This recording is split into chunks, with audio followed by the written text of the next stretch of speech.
Federal member for Charlton, Bob Brown, today inspected the site of the planned extensions. 40 new cluster-style hostel units will be built, and it's hoped work will begin within 2 weeks. The bedroom units will be in 4 clusters of 10 and will have their own en-suites with 4 shared lounges, kitchens and laundry facilities. The federal government has granted almost $900,000 towards the project, while the centre also has $900,000 invested and plans to raise the balance. The project should be finished by January next year. Another 24 hostel places will be created when money is available. The planned 40 units will replace existing facilities at the centre.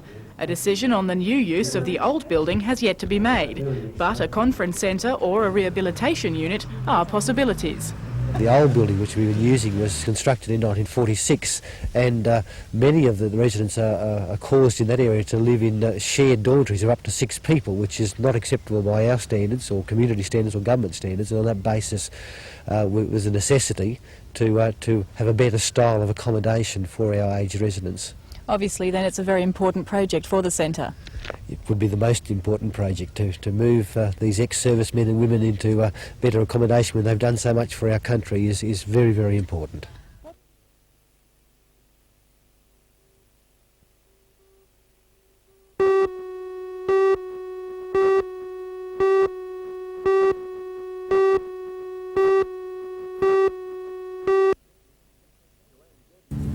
Joanne Debnam and Dara Johnson are no strangers to success. They've proved they have what it takes to reach the top in cross-country running, and on the 9th of next month they'll face the test they've been training for.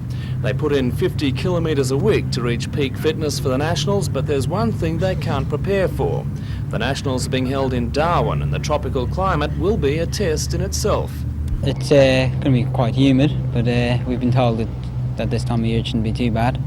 But I've been doing a lot of training in the middle of the day to get used to it. The pair are the only country runners to join the Sydney-dominated state squad. Dara placed 5th in the 8-kilometre state titles. Joanne came in 3rd over her 6-kilometre course. The Nationals will be over the same distance, but the couple have little idea what ground the course will cover. Come what may, they're determined to make this their best run yet. It's hard work, but if you want to get anywhere, you've got to do the hard work.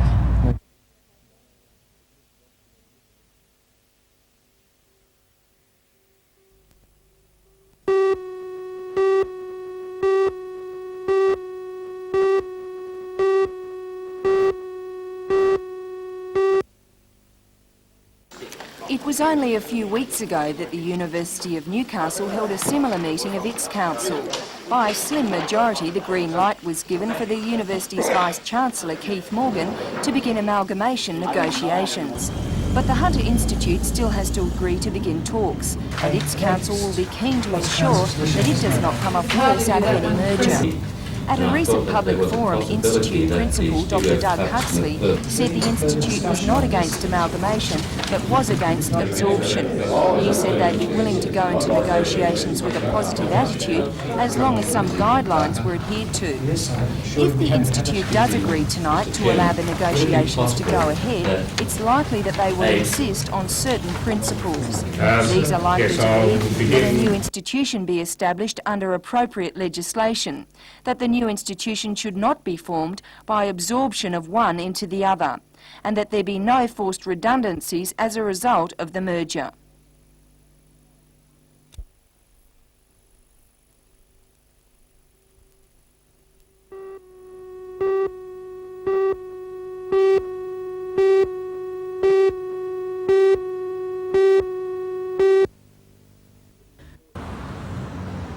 The new 4-term year places the July holiday in midwinter, and many thousands of families are taking the opportunity to escape the chill by travelling north. The freeway extension on the western side of Lake Macquarie was paying for itself again tonight, with traffic flowing freely through the Swansea-Charlestown bottlenecks. As usual, the holiday also signals a police crackdown on driving offences. Police will be out in force over the next 3 days in Operation Intensify. Operation Intensify, which is the operation for the weekend, is concentrating mainly on the drinking drivers and the motorists exceeding the speed limit. We're not out specifically to catch the drivers, but as a high-profile operation to try and prevent the people from drinking and driving and also exceeding the speed limit. And while the flashing lights are there to deter the more obvious accident causes, another sometimes fatal flaw is much more difficult to enforce. The now familiar driver reviver stops will be operating in many strategic locations in an effort to combat driver fatigue.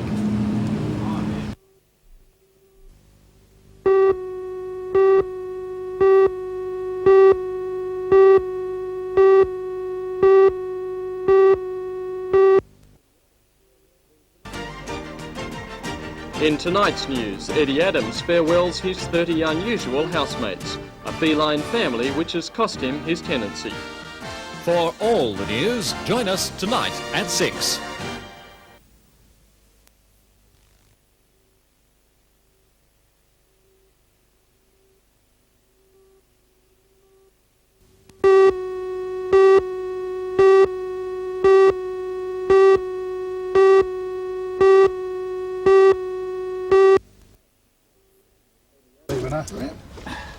Eddie Adams describes himself as an animal lover, with cats his clear favourites. However, too much kindness to the feline race has left him with a major problem. Today, Eddie's cats were collected by the RSPCA as an eviction order on Eddie for failing to pay his rent came into force. The last thing I promised my wife before she died was that I would look after cats, and I died of natural causes. That's a promise I intend to keep. I'll never break it. Eddie says he had 3 cats in 1980, but doesn't believe in desexing, and cats being cats, soon had up to 30 sharing his small home. He says his large family was costing him half his pension in cat food each week, leaving him unable to pay his rent. Regional Inspector for the RSPCA, John Carter, says the cats were in good condition, but are now likely to be a problem for his organisation. Once they're past our veterinary, we're putting into boarding, and then we'll be looking after them there until either Mr. Adamson finds some accommodation where he can look after them. Otherwise, until it could be a few months before we get them organised there. The property is managed by Lemon Tree Passage Real Estate. Proprietor Steve Martin says the cats were bothering neighbouring tenants, but Eddie could have stayed if he reduced their number to 4. Eddie refused and now has no cats and nowhere to live. However, it is not the first time he has faced such a situation. 2 years ago, Eddie was removed from the island caravan village near Anna Bay for maintaining another large family of felines.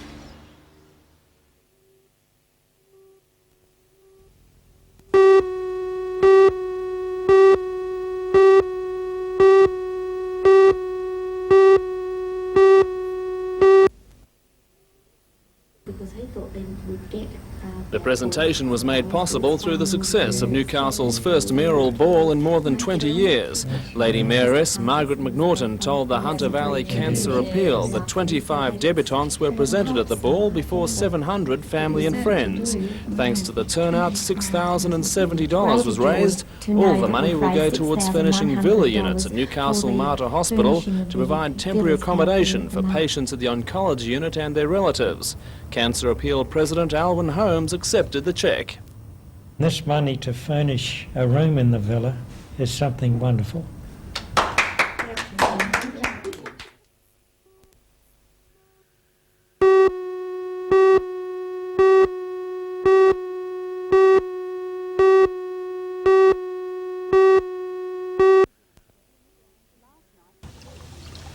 Last night, the big one fell in the grounds of Morisset Hospital in a house adjacent to the maximum security section for the criminally insane. The winner is 25-year-old Craig Fitzpatrick, who is unemployed and an ardent rally driving fan. Craig's father is a senior charge nurse at the hospital and is due to retire next week. Last night, Craig was the only winner. He had 6 numbers and the supplementary, a combination that has made him more than $1.3 million richer. Well, my father checked the numbers like normally. He always checks. I never check them. And he said I got 3 in a supplementary, and I thought, well, that's something. And then he read out 6 straight numbers, and I asked him, I said, you mucking around or something, and joking? And he says, nah. So he checked him again to make sure, and I still didn't believe him, so I checked him myself, and that's when I realised I had the 6 numbers. But how much I got and whatnot, I didn't have a clue. His brother, sister and parents will benefit from his windfall, along with his best friend, Animal. My father retires Friday. I'm going to buy him a house. I'll be living with them. Spend some money on my brother and my sister, and probably plan a trip overseas. I want to go to America.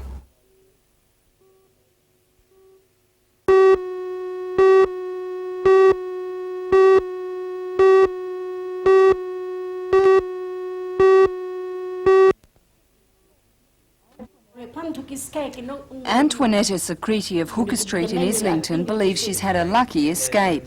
Her saga began at lunchtime today. After taking a shower, Mrs Secreti thought she heard a knock at the front door. She went to look, and when she returned, found a man wielding a knife inside the back of her house. She believes he came in through a bathroom window. The man is still at the back of the veranda with the knife, and no talk, and not for money. Just the knife, and Miss scream, call the police, Miss scream. The man appears to have run away after Mrs Secreti screamed. Her son was awakened by the drama and ran next door to phone for help. Police were soon on the scene and combed the area looking for the suspect. The man was seen by a neighbour jumping over a back fence, but despite an extensive search by police, the man managed to slip away.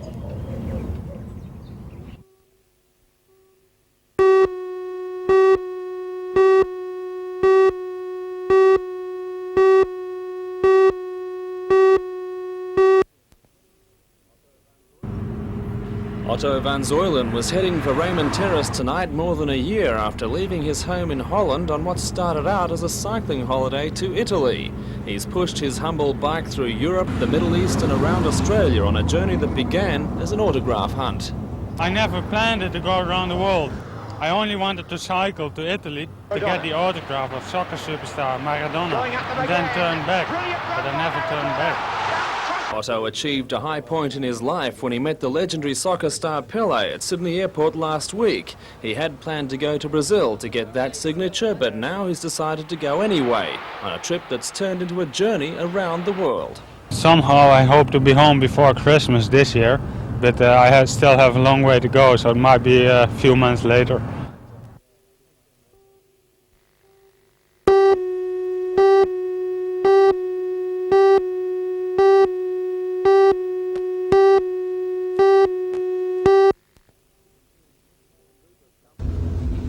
A group of companies, including Ampol and Santos, have been granted the exploration licence which extends south along the coastline from Newcastle. The licence doesn't necessarily mean that oil rigs like these will spring up overnight, and the operators are keen to ease any concerns of fishermen that the search for oil will affect their livelihood. The first year of the operation will only involve studies of old seismic survey charts. The year after that, the company starts its own surveys, but they stress there's no impact on marine life or ocean floor sediments. Even if a rig was established in the exploration zone, they say evidence from other operations suggests the only effect, if any, on marine life has been a slight improvement in catches.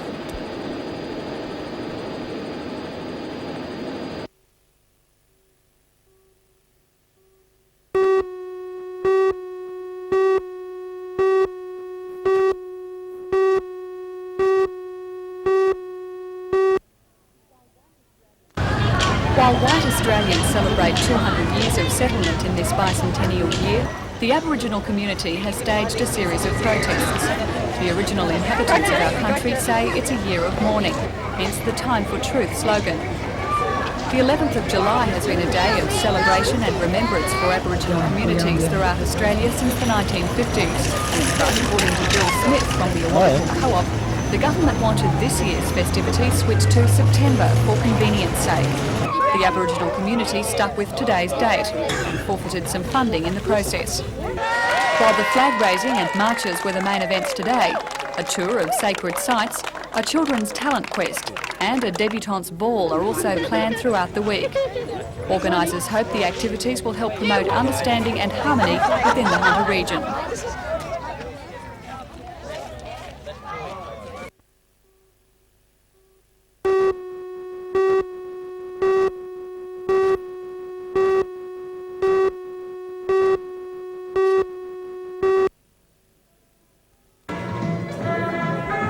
Dancers from Sydney and the Central Coast, Port Macquarie and the Hunter region have entered the Festival of Dance being held at Cardiff High. After 7 days of preliminary rounds, the 14-year-old competition will have its championship rounds today and tomorrow. Dancers ranging from 3 years old to the open section are competing in tap, classical ballet, musical theatre, demi-character, character and modern jazz. Adjudicator Shirley Tully from Melbourne says the standard is equal to anything she has ever seen. The competition has gained a prestigious reputation with special trophies and scholarships to be won. But it's not all serious. 6-year-old Lauren Hunt from Belmont won second position in the under-8 tap section. Lauren, when did you start dancing? When I was 3. And are you going to keep dancing when you grow up? Yes. And are you having fun in the competition today? Yes.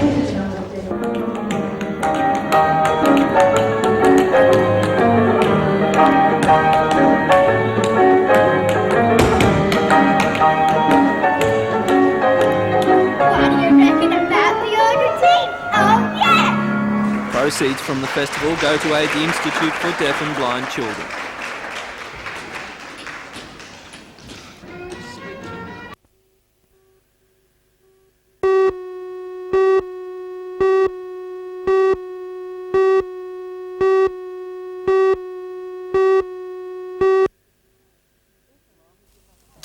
Ettalong is in the heart of the pensioner belt, and so what better place for Bob Carr to go to try to woo the state's elderly? Mr Carr used a visit to the Ettalong Booker Bay Combined Pensioners Association to hammer home his view that pensioners were a lot better off under a Labor state government. He says increases in state government charges in particular have had an adverse effect on the aged. Pensioners have had a lot of their travel benefits stripped from them since the Greiner government came to power. That is most unjust, and we'll be doing a lot to highlight it. To hammer home his point that Labor really does care about the state's elderly, Mr Carr announced a new shadow minister for the aged. The man chosen for the job is Tony Doyle, the member for Peats, which takes in the Woy Woy Peninsula, an electorate that has a high number of elderly people. Here on the Central Coast, we've got the highest population of aged people you can find anywhere in Australia. And their representative in State Parliament has been Tony Doyle, one of our front benchers, and he's very well equipped to take on the job of representing their interests.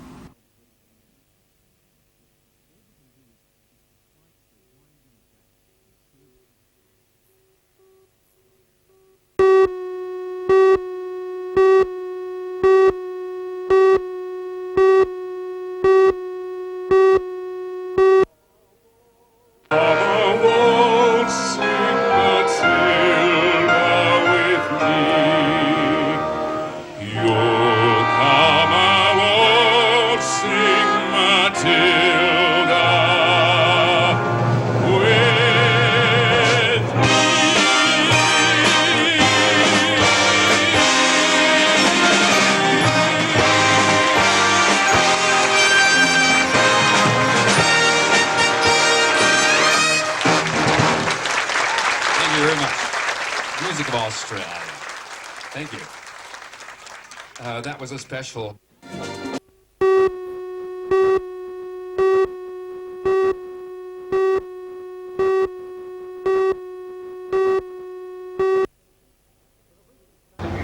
In a recent statement, the state's Chief Secretary, Gary West, said the move would save $3.4 million with the closure of the complete branch network throughout the state. The other branches are at Wollongong and 7 in Sydney. They'd be replaced by engaging more agencies, such as paper shops and corner stores, which charge a varying commission. The 2 Newcastle area lotteries offices did $6 million worth of business last year, the equivalent of $500,000 in commission. Public Service Association organiser in Newcastle, Doc West, says a recent audit proves the present branches are efficient, but the figures are hard to obtain. The Public Service Board carried out an audit efficiency and found that the branches were efficient.